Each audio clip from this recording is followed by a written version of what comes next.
Itong solar power system setup, ito talaga yung pinakauna namin na pinasok bago yung fiber optic.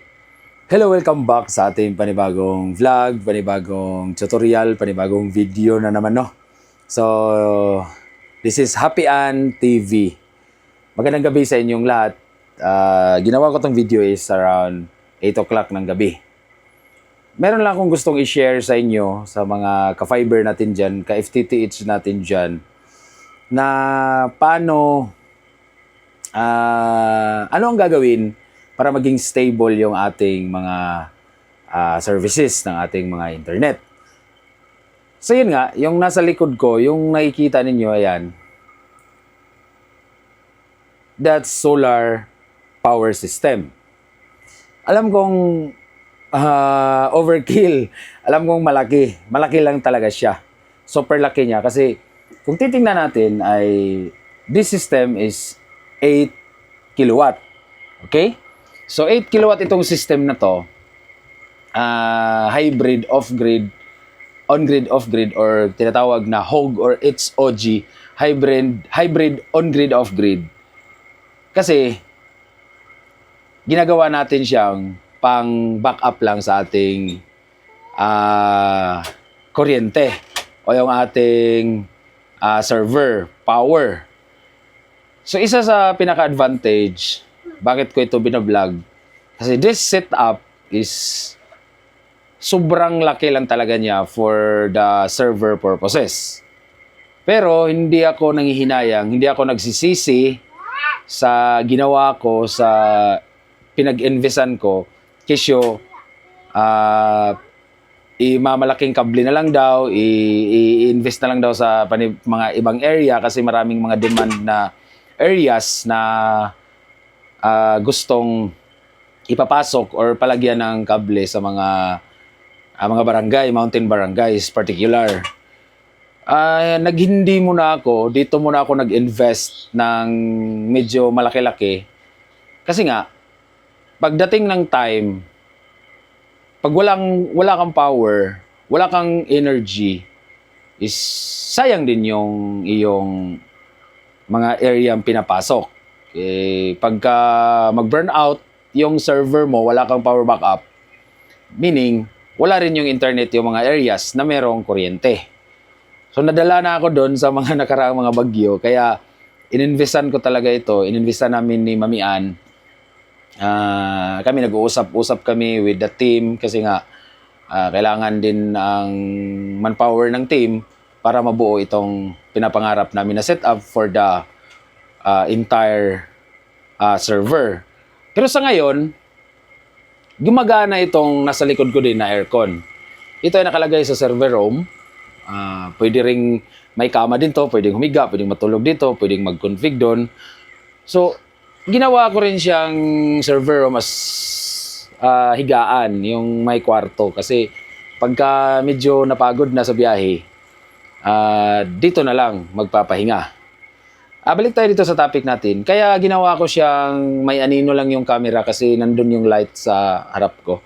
Pero ayos lang yan. Balik tayo dito. Sorry for the interruption. Ginawa ko siyang hybrid on-grid, off-grid. Kasi nga, gusto kong umaandar itong aircon. During brownout, may aircon pa rin yung server. Kasi nilalagyan ko talaga ng aircon yung server para pagkadating ng time na mainit, sobrang init, kailangan siya may lamig. Kailangan hindi siya iinit yung server room. Kasi nagpapababa ng lifespan yon ng mga OLT, ganyan, mga devices pag masyadong mainit. Kaya ininvestan ko ito. At itong sa baba, ay this is 16 kilowatt-hour battery. Yeah. Ang laki niya, huge. Biruin mo, hanggang baywang ko, ayan o, kung makikita nyo, hanggang baywang ko. Sorry sa tungol. Hanggang baywang ko yan. So, hybrid, 8 kilowatt at 16 kilowatt-hour na battery. At meron tayong 16 panels. So, hindi ko maipapakita yung panel kasi gabi ngayon, nasa bubong lang. So, bukas, try kong isingit sa video kung pwede. Pero bukas kasi, we are on our kuan pa kasi ka ng restoration process, kaya medyo busy pa talaga. Magbibigay lang ako ng kaunting walkthrough video dito sa ating setup. Ito ang ating AC-DC isolation switch. Pag sa, kunyari, may ito trouble ka dito sa mga breakers, magbabypass lang ako pero i-discuss ko pa rin ito mamaya. Para matrouble mo to, itong DC part, kailangan patayin mo yung DC isolation. Wala pa akong AC isolation kasi hindi pa to tapos dahil inabutan nga tayo ng bagyo. Pinaandar ko lang to ng mabilisan. Sinit up namin ng mabilisan. Right after the bagyong Tino, the Typhoon Tino, kinabukasan noon, malakas pa ang hangin, sinit up namin to kasi walang kuryente sa lugar namin. So mga 2 weeks siguro walang kuryente. So dito nagcha-charge yung mga kapitbahay, mga cellphone nila, at yung kapitbahay namin na may water pump, binibigyan ko ng power para magkatubig kami. Kasi wala kaming deep well, sila lang may deep well. So kami ang power, sila ang deep well. So ayun, nagkakaroon kami ng tubig. This is the DC isolation switch. This is the DC breakers, DC SPD, DC protection devices, at DC breaker na 16 amperes. Kasi ang MPPT nito ay 15 amperes. So lagyan na lang natin na 16. Hindi naman umiinit para mabilis din mag-trip sakaling may trouble. And this is the AC side, itong sa baba. Ayan. Ito kasi temporary lang to kasi wala pa akong AC in kaya nilagyan ko muna ng extension wire. Itong hinahawakan ko. Para sa AC lang to, sakaling magka-lobat, may AC tayo papasok dito sa aircon. Pero itong ating server powered na dito sa ating 8 kilowatt. Bala ko magparallel ng another 8 kilowatt for the entire house appliances, buong bahay. Itong ATS, hindi ko pa pinagana kasi nga hindi pa dumating yung royal cord na gagamitin ko dito. So ito yung ating system. Gumagana naman siya ng maayos. Sa ngayon papakita ko yung buong ito yung ating inverter. Sana kita. So we're using DAE. Ayan, may pizza pa. December 14, 2025, alas 7 ng gabi. At meron tayong battery. Kasi ginamit ko to sa pagsamba namin kanina. Ginamitan ko ng aircon. At isang aircon din na to na non-inverter. Kaya umaandar to mga sinaunang aircon ba? Kelvinator. Umaandar. Pero hindi ko to pinaandar sa solar. Kasi nga, ang purpose natin ito is yung server lang na 24/7. Kasi meron akong ginawang upgrade pala sa ating mga client side. Hopefully, matapos-tapos na yun. They have 8 to 9 hours power using power bank sa kanilang mga modem, sa kanilang mga 5B5. Kasi yung ating server ay 24/7 na may kuryente. So ngayon, 220 watts yung kanyang lumalabas na power from battery with 4.20 amperes. Buong server yon. At meron tayong load na 148, 150. Yan yung server. The whole server talaga yan. Kasi itong 220 kasama na to, may 80 watts tong yung kumbaga yung idle consumption niya. So 150 plus 80, so 220 ba? Pintahin nyo na lang. Basta yung total overall na hinuhugot sa battery, since wala tayong solar panel dahil gabi na nga, ay 220 watts. Yung may mga nakikita akong nag-DIY sa mga solar setup nila sa power station, sa kanilang mga power backup power station nila para sa kanilang server. Maganda naman yun. Wala naman yung problema. Okay lang yun. Pero para sa kalaman ng lahat, itong solar power system setup, ito talaga yung pinakauna namin na pinasok bago yung fiber optic. So, medyo praise the Lord, bihasa tayo sa ganitong setup. Kaya, diniretso ko na talaga siya sa hybrid on-grid, off-grid. So wala tayong grid, ipapakita ko sa inyo, zero. So totally off-grid talaga ito. Itong system na to ay totally off-grid. Ayan, medyo nagre-reflect eh. Totally off-grid, ayan. Wala siyang grid na pumapasok. Yan ang kagandahan ng system na to. At hindi pa nga siya ganong tapos.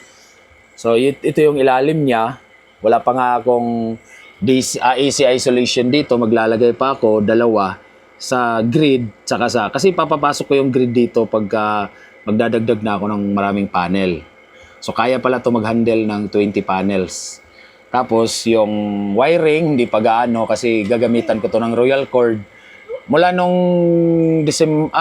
November 4 pa to inasimbol, diniretso ko agad. Wala pang AC isolation dito. At ito yung ating battery. Napakalaking battery talaga. Biruin mo, 16 kWh. So kung papaandarin ko tong aircon, pag napuno to, aircon, kasama itong load ng ating, itong 220 plus 700, ay magiging, magiging 700. So para sa kanuhan ng lahat, itatry natin. So hugutin muna patayin muna natin, ayan, off. Tapos, hugutin ko dito. Ayan, kita nyo naman. Ilipat natin dito. Kasi itong outlet na to is galing to dito sa ilalim. Galing dito sa breaker. Pinalabas ko dito. On natin. Pagka-on ko, ililipat ko dito yung camera.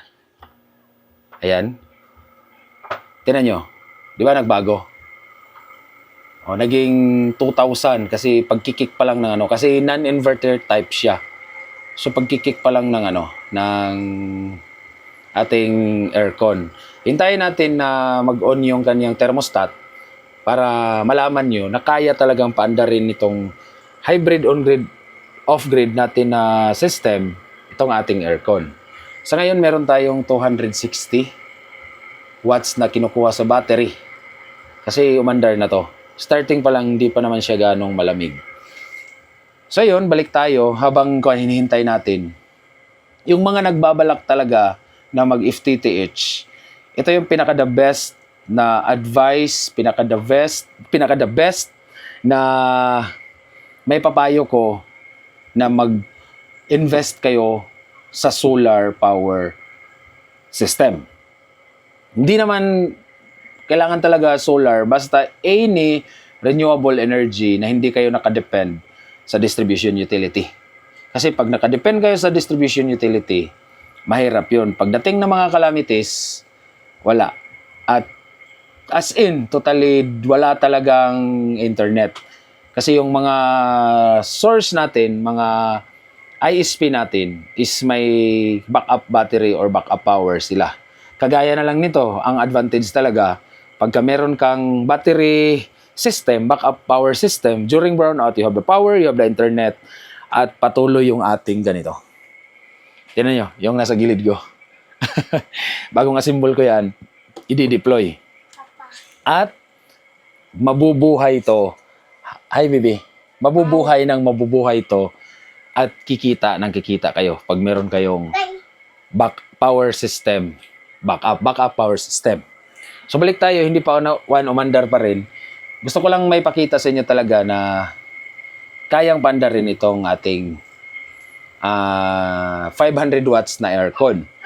So 260 yung ating gaya kanina 260. Papasilip ko rin sa inyo pag naka-kick na yung thermostat at papakita ko rin yung kanyang consumption.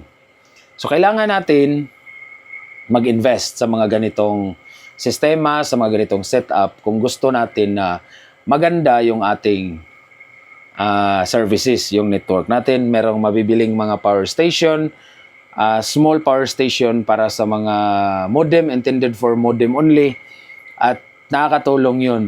I-choose kayo, ayun, namandar na yung I-choose kayo ng mga customers at client subscribers.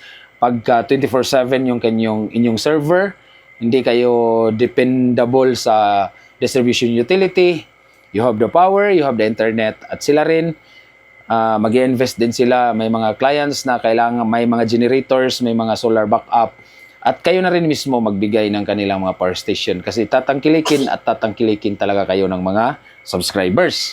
So ayun, umandar na nga siya. So meron tayong, sana makita, meron tayong 711 watts. Kanina 200, 220. So ibig sabihin 400 mahigit, 480 ata itong aircon na to. So yan, umaandar. Walang ka-problema. O, di ba? Ganyan kaganda ang ating sistema sa solar power system. So 720 watts, 23. At yung load natin, 608 watts. Kasi nga, may 80 watts to na idle consumption. Itong mismong ano na to. Dito kumukuha sa battery. So, ayusin ko to. Pagkatapos siguro ng restoration, we are on our restoration process pa. Siguro nasa mga 5% or 3% na lang ang hindi na-restore. Thanks God, na lampasan natin ang ating mga kinakaharap ng mga devastation. So ito, medyo pagod, medyo stress yung mukha, nangingitim sa kabilad ng araw. It's our 41 days tomorrow. Yes, 41 days. Bukas, Lunes ng umaga. Magre-restore pa rin tayo. So, 3 days na lang siguro yung ating restoration time at 100% restored tayo, both lowland and upland. So, maraming salamat sa inyong pagtangkilik, walang sawang pagsuporta.